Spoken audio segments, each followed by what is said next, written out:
And the Electoral College officially confirmed Biden's victory, something Trump still has yet to publicly accept. And with just a little more than a month left in the Trump presidency, Attorney General Bill Barr quit, raising questions on what Barr thinks the next 5 weeks may bring. Here with more is Bloomberg White House reporter Mario Parker in Washington. Mario, it's great to have you back on Quick Take. We know that Barr has challenged Trump recently, according to multiple reports, disagreeing that any voter fraud existed in the election. But do we know specifically what the reasoning was behind this 11th hour departure?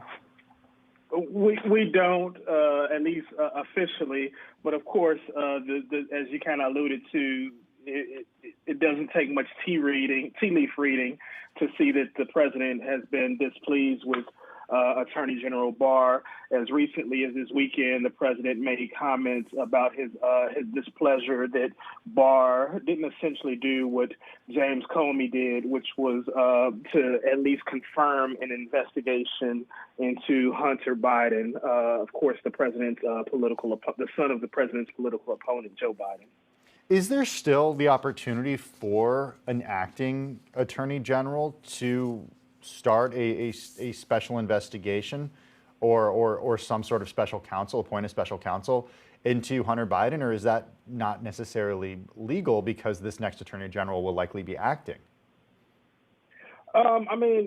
It's kind of unclear right now. I think there is some room for an acting attorney general to maybe perhaps take such measures, but it's pretty unclear at this point. What I'd say is that that's emblematic of this point in time. This is all kind of unprecedented in American history. We haven't seen some of the things that have played out following last month's election. So it's a little bit unclear yet as to what latitude an acting attorney general would have. And that person is going to be Deputy Attorney General Jeffrey Rosen. What do we know about Rosen and potentially what he'll be doing in the remaining weeks of the Trump presidency? Yeah, well, we've got less than 60 days now for Rosen, but he's known in legal circles as institutionalist, someone who's managed the department's internal operations, while Attorney General Barr is kind of focused on some of the more higher profile cases. Senate Judiciary Chairman Lindsey, who is a proponent, of course, of the president, has spoken highly of both Rosen and then, of course, Bill Barr as well. He seems to be at least someone that's been focused on kind of the internal minutia of the agency.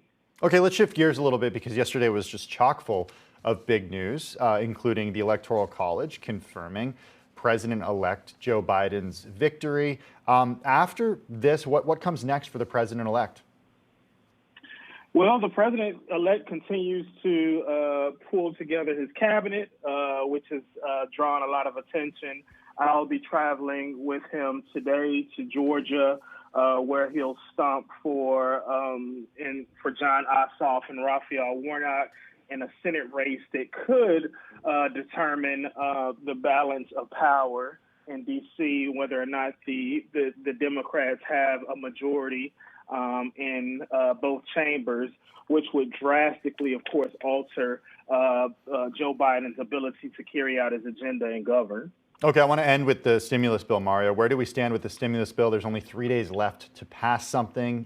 Is something going to get done? Is relief going to come to the American people before the end of the year?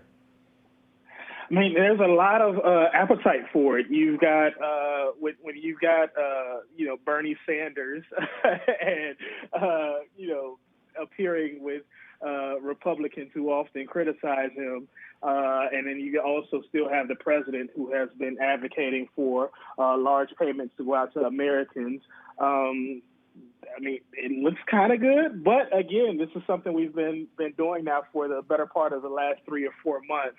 And as you mentioned, Christmas is right around the corner, which is also kind of one of those moments where you see some things kind of happen in D.C. at the midnight hour.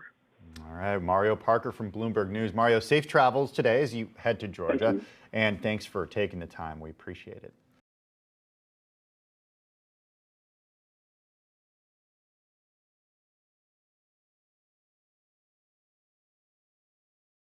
The biggest stories the moment they happen from around the globe. Subscribe to Bloomberg Quick Take now for insight in an instant.